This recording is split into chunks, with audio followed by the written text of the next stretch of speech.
Bienvenue à notre célébration de Pâques. Ma prière, c'est que ce message ait un impact sur votre vie, non seulement pour les prochaines heures, prochains 24 heures, mais pour votre vie entière et même pour l'éternité. Le titre, une présence rassurante. Le texte, Jean chapitre 20, les versets 19 à 23. Je vous en fais la lecture.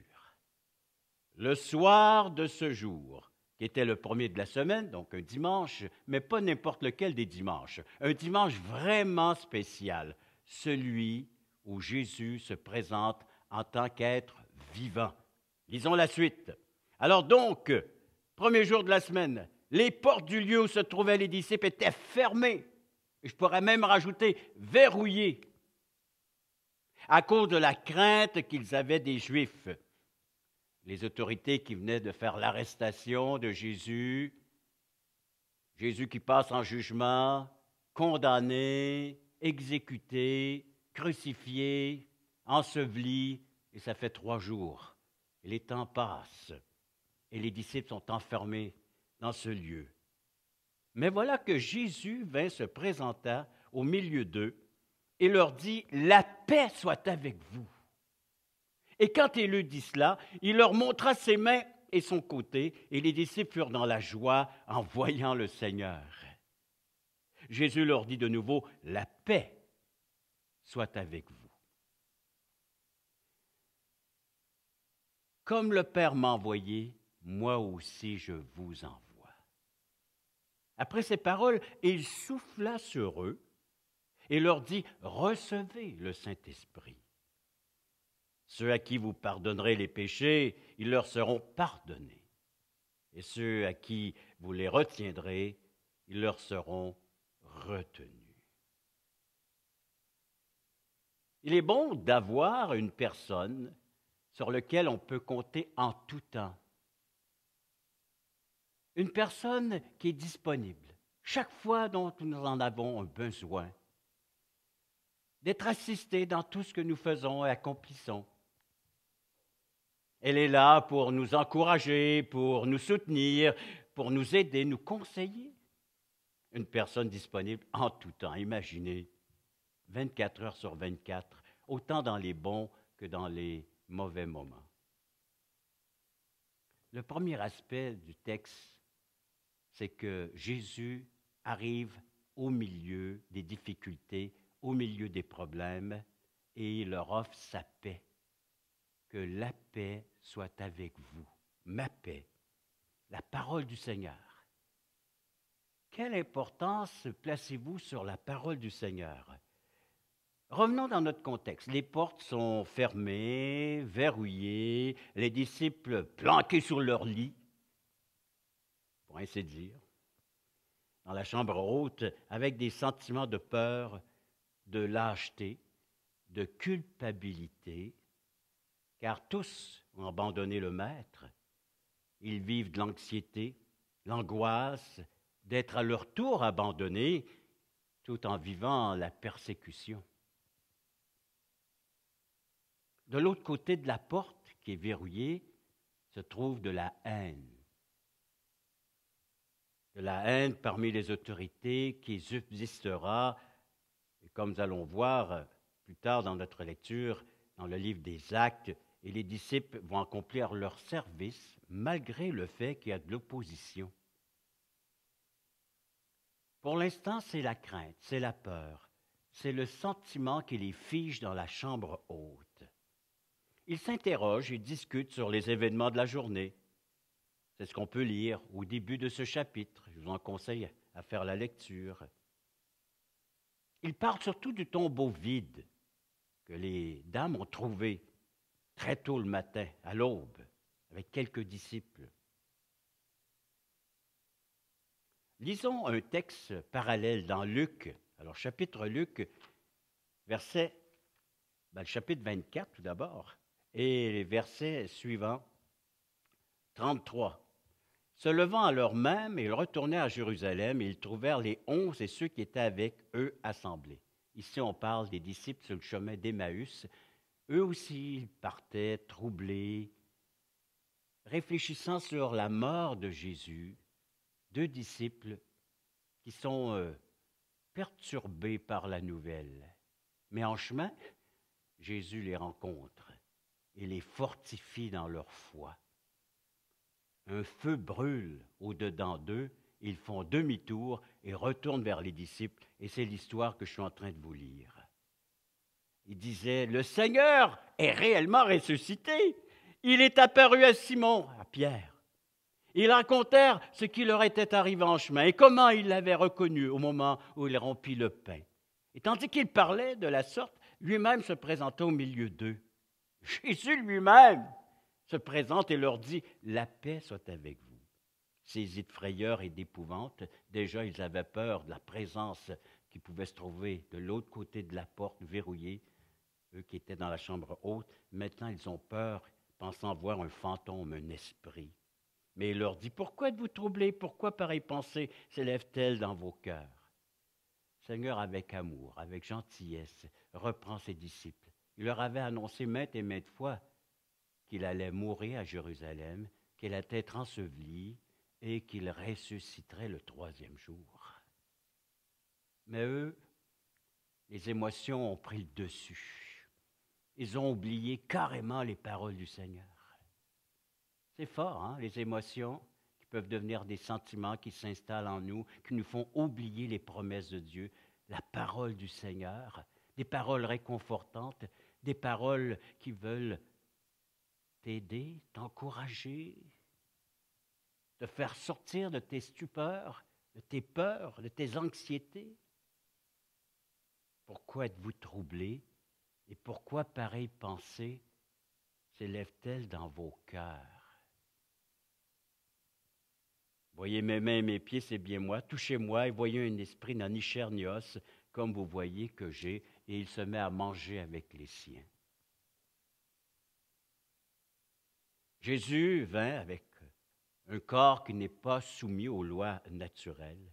Il peut se rendre là où vous êtes dans votre cachette, là où vous êtes avec vos problèmes, vos difficultés, là où vous pensez peut-être ne jamais le retrouver. Là, dans vos sentiments, dans vos émotions. Jésus se pointe, Jésus se présente et il dit que la paix soit avec toi. Qu'est-ce qui te trouble présentement? Ce que tu regardes, ce que tu entends, ce que tu vois dans ce monde, dans cette humanité, ça vient te troubler.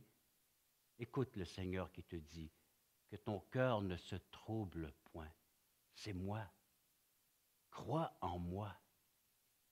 Vois et crois. C'est ce que le Seigneur dit. La lumière qui se lève parmi les ténèbres. Une parole puissante et rassurante. Oh, tu peux jouer à la cache-cache avec le Seigneur.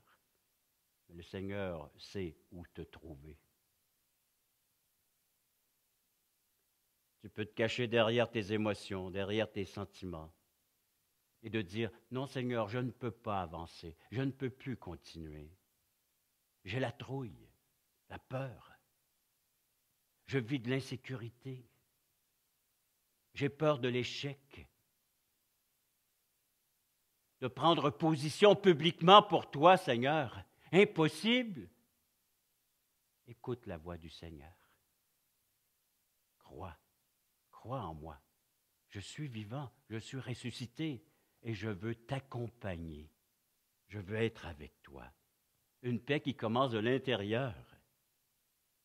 Les ennemis étaient toujours présents dans la ville de Jérusalem. Et pourtant, nous voyons dans le livre des Actes les disciples qui prennent position publiquement, qui s'affichent publiquement et qui n'ont point honte de proclamer l'Évangile.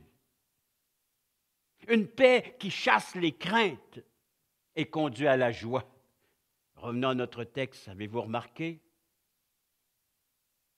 Et quand il lui dit cela, que la paix soit avec vous, il leur montra ses mains et son côté, et les disciples furent dans la joie en voyant le Seigneur.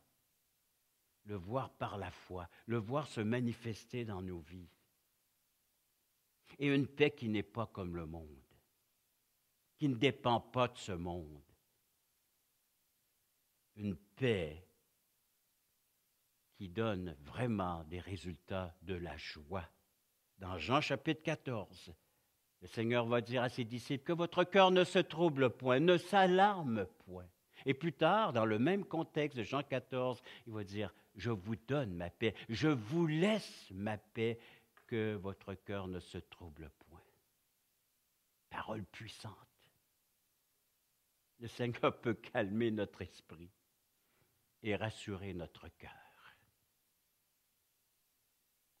Il leur apporte la paix sur le terrain ennemi, la paix qu'il vient d'obtenir pour eux à un si grand prix.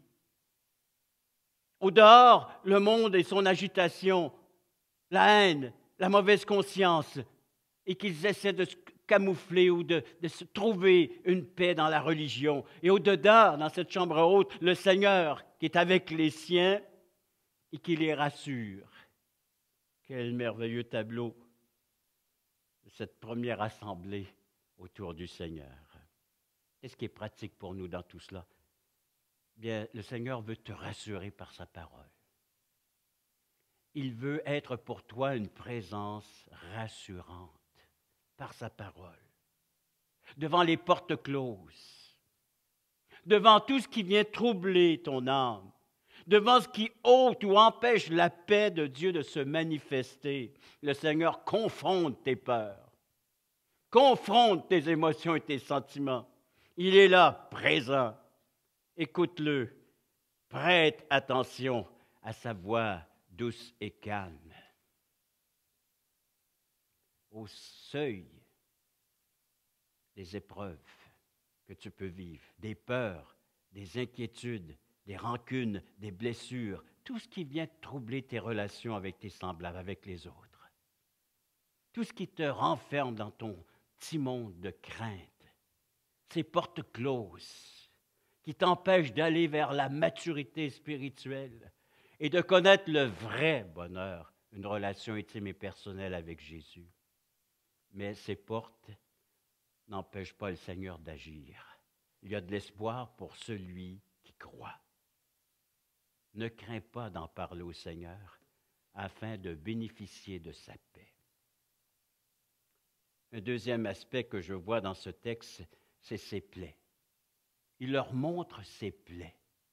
Et un peu plus tard, une semaine plus tard, toujours dans le chapitre 20 de l'Évangile selon Jean, il va les montrer à Thomas, verset 24.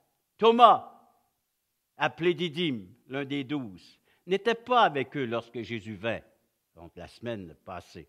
Et les autres disciples lui dirent donc, « Nous avons vu le Seigneur. » Mais il leur dit, « Si je ne vois dans ses mains la marque des clous, et si je ne mets mon doigt dans la marque des clous, et si je ne mets ma main de son côté, je ne croirai point. » 8 jours après, les disciples de Jésus étaient de nouveau dans la maison, et Thomas se trouvait avec eux.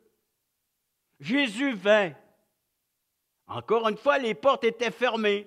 Se présente au milieu d'eux et dit, « La paix soit avec vous. » Le même message. Tant aussi longtemps que tu ne bénéficieras pas de la paix, il va te dire, ben, la paix soit avec toi. Il va te l'offrir, sa paix. Et puis il dit à Thomas, avance ici ton doigt et regarde mes mains, avance aussi ta main et mets-la dans mon côté et ne sois pas incrédule, mais crois. Jésus confronte l'incrédulité de Thomas. Et Thomas lui répondit, mon Seigneur et mon Dieu. Et Jésus lui dit, parce que tu m'as vu, tu as cru. Heureux ceux qui n'ont pas vu et qui ont cru. En montrant ses mains et son côté, le Seigneur apportait la preuve par excellence qu'il était bien celui qui avait été crucifié. Mais la preuve de quoi? Ben, la preuve de tant d'amour. Jésus s'est offert pour ses disciples. Jésus s'est donné librement, entièrement pour son Père, comme sacrifice, pouvant expier le péché, mais pour toi aussi, pour manifester son amour, l'amour du Père, car Dieu a tant aimé qu'il a donné son Fils unique, et le Fils est donné pour toi. Et voilà pourquoi que ces plaies ont une valeur inestimable. Quelle valeur donnes-tu au sacrifice de Jésus? Quelle valeur as-tu à l'égard de ces clous qu'il a reçus dans ses mains percées, ses pieds, cette lance, ces épines? Quelle valeur ont-elles ces souffrances à ton égard? La marque des souffrances de la croix identifie le Seigneur. Nous lisons dans Zacharie, et ça c'est dans le futur, Zacharie chapitre 11, je crois que c'est là. Oh non, chapitre 12 et verset 10. Alors je répandrai sur la maison de David et sur les habitants de Jérusalem un esprit de grâce et de supplication, un esprit de bonté, et que les habitants de Jérusalem vont supplier Dieu. Et la suite du verset, c'est « Ils tourneront les regards vers moi, celui qu'ils ont percé. Ils pleureront sur lui comme on pleure sur un fils unique. Ils pleureront amèrement sur lui comme on pleure sur un premier-né. Et en ce jour-là, le deuil sera grand à Jérusalem. Ils reconnaîtront celui qu'ils ont percé. » Et jusque dans l'Apocalypse, nous voyons dans Apocalypse chapitre 5, un cantique sera chanté en l'honneur de l'agneau de Dieu qui a été immolé.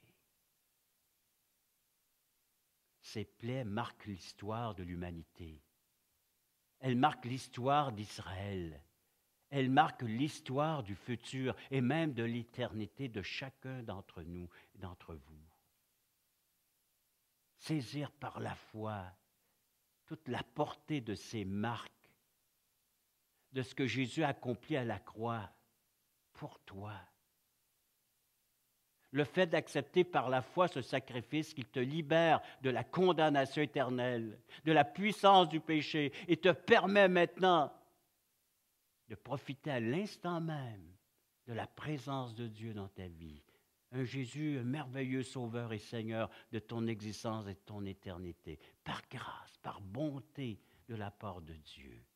Et tu pourras te retrouver dans ce texte de l'Apocalypse chapitre 5 en train de chanter ce nouveau cantique avec les anges et tous ces êtres célestes.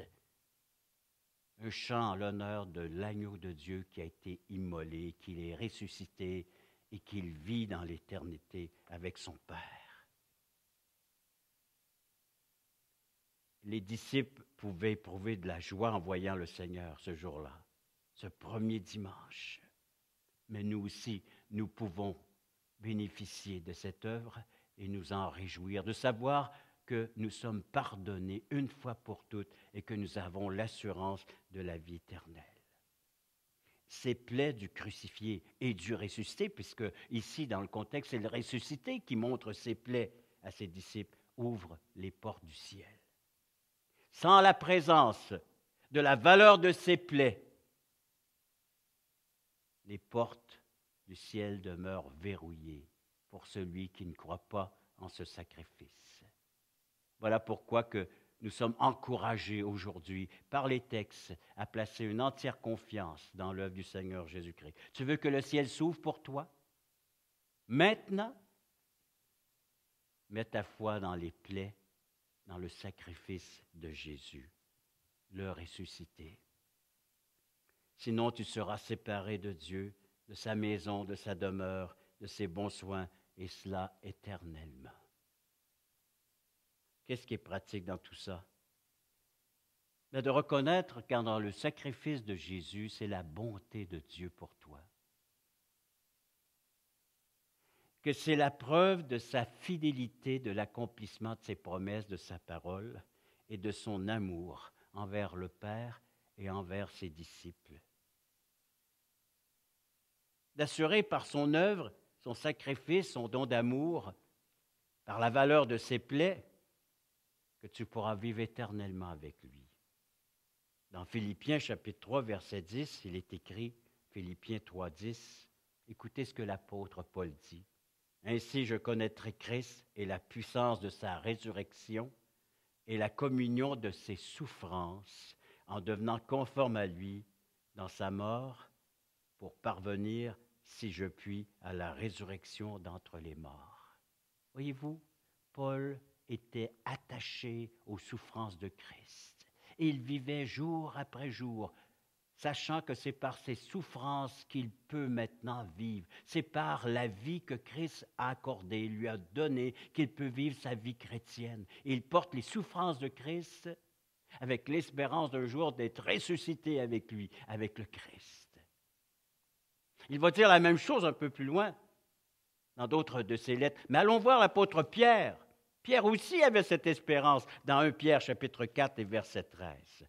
1 Pierre 4, 13, il nous est dit, « Réjouissez-vous au contraire de la part que vous avez aux souffrances de Christ, afin que vous soyez aussi dans la joie et dans l'allégresse lorsque sa gloire apparaîtra. » Une seule façon de participer à la gloire de Dieu, de participer à ce bonheur éternel, c'est d'accepter les souffrances de Christ pour le salut de ton âme. Le seul moyen de pouvoir échapper aux peines éternelles. Pierre l'a fait, Paul l'a fait, et tu es invité à le faire, à marcher jour après jour dans la mémoire des souffrances de Christ pour le salut de ton âme, afin de pouvoir espérer et de vivre pleinement la résurrection lorsque Dieu nous révélera à cette humanité déchue et perdue comme étant sa gloire et participant à sa gloire. Et un troisième aspect que je vois dans le texte que nous sommes en train de lire dans Jean chapitre 20, c'est que le Seigneur donne de son esprit. Revenons à notre texte dans Jean chapitre 20 et verset 21. Jésus leur dit de nouveau, « La paix soit avec vous. Comme le Père m'a envoyé, moi aussi je vous envoie. » Alors nous sommes tous des envoyés. Tous les disciples de Christ sont envoyés. Pourquoi? Après ces paroles, il souffla sur eux, leur dit, « Recevez le Saint-Esprit. » Alors il va les équiper pour accomplir cette mission, cette tâche. Et la voici cette tâche. Ceux à qui vous pardonnerez les péchés, ils leur seront pardonnés. Et ceux à qui vous les retiendrez, ils leur seront retenus. Comment on fait ça? Dans Luc, si nous revenons dans Luc 24, on a les détails. Alors, lisons Luc 24 et poursuivons la lecture du chapitre 24, verset 44. Puis il leur dit, « C'est là ce que je vous disais lorsque j'étais encore avec vous, qu'il fallait que s'accomplisse tout ce qui est écrit de moi dans la loi de Moïse, dans les prophètes, dans les psaumes. » Alors, il leur ouvrait l'esprit afin qu'ils comprennent les Écritures et leur dit, « Ainsi, il est écrit que le Christ souffrirait et qu'il ressusciterait des morts le troisième jour et que la repentance et le pardon des péchés seraient prêchés en son nom à toutes les nations, à commencer par Jérusalem. Vous êtes témoins de ces choses. » Le Seigneur donne une grande, très grande responsabilité à ses disciples. Il leur dit qu'il leur donne l'autorité de remettre ou à pardonner les péchés. À remettre leurs péchés signifie avoir l'autorité de déclarer aux hommes que leurs péchés sont pardonnés quand ils acceptent le message de Jésus, l'Évangile. Seul Dieu peut pardonner les péchés. Nous n'avons aucun pouvoir là-dessus. Et c'est sur la base de l'acceptation ou du refus de l'offre de Dieu offerte en la personne de Jésus. Le message est clair et simple. Tu proclames l'Évangile et à ceux qui acceptent l'Évangile, leurs péchés sont pardonnés et à ceux qui refusent l'Évangile, leurs péchés sont retenus. Jésus est au milieu des siens, réunis en dehors du monde. L'Évangile en assemblée, proclamé, en action. Celui qui a dû faire face au péché afin d'accorder un pardon individuellement et mutuellement, leur apporte la paix par sa parole toute puissante, au-delà des émotions et des sentiments. Une parole qui te dit, je te laisse ma paix, je te donne ma paix. Vous pouvez bénéficier à l'instant même de passer d'une âme troublée à une âme qui sait se faire calmer par les paroles toutes douces du Seigneur Jésus-Christ. Par ses plaies, de voir le grand amour qu'il a pour toi, cet amour au point de s'offrir en sacrifice pour le pardon, pour la réconciliation, le fait de pouvoir retrouver Dieu dans ta vie qui va donner tout un sens à ce que tu peux vivre aujourd'hui et dans ton éternité. La présence de l'Esprit Saint. Tu ne seras jamais seul, témoin de sa résurrection. Dans Matthieu 28, il va leur donner cette grande, urgente mission. Il va leur dire, allez parmi les nations, prêchez la bonne nouvelle, et à ceux qui la recevront, qui accueilleront cette nouvelle, seront baptisés au nom du Père, du Fils et du Saint-Esprit, de prendre une position publique face à l'Évangile, face à la personne de Jésus. Et il va terminer en disant, tout pouvoir m'a été donné dans le ciel et sur la terre. C'est-à-dire qu'il peut déverrouiller les portes de nos cœurs, de nos bâtiments, et accueillir le Seigneur et notre prochain comme il voudrait qu'on le fasse. Et dans Marc 16, verset 20, la même mission est confiée, mais rapportée par l'évangéliste Marc. Ils s'en allèrent prêcher partout, et le Seigneur travaillait avec eux. Donc, voici le texte de la résurrection pour toi. La paix du Seigneur Jésus-Christ, lorsque ces paroles sont prises, acceptées par la foi, de croire en son sacrifice pour que tu sois en paix avec Dieu et avec ton prochain, et de pouvoir vivre maintenant de sa mission, de la proclamation de l'Évangile par l'Esprit Saint qu'il a déposé en toi. Prions. Père Céleste, nous voulons te dire merci. Merci pour ce message de la résurrection, du ressuscité. Il est vivant, il n'est pas parmi les morts, il vit. Et par la foi, nous voulons accepter ce fait, cette réalité qu'il est vivant, toujours vivant pour intercéder en notre faveur. Nous recevons ces paroles par la foi. Seigneur, on est dans un monde troublé, rempli de haine, mais accorde-nous ta paix par ta présence.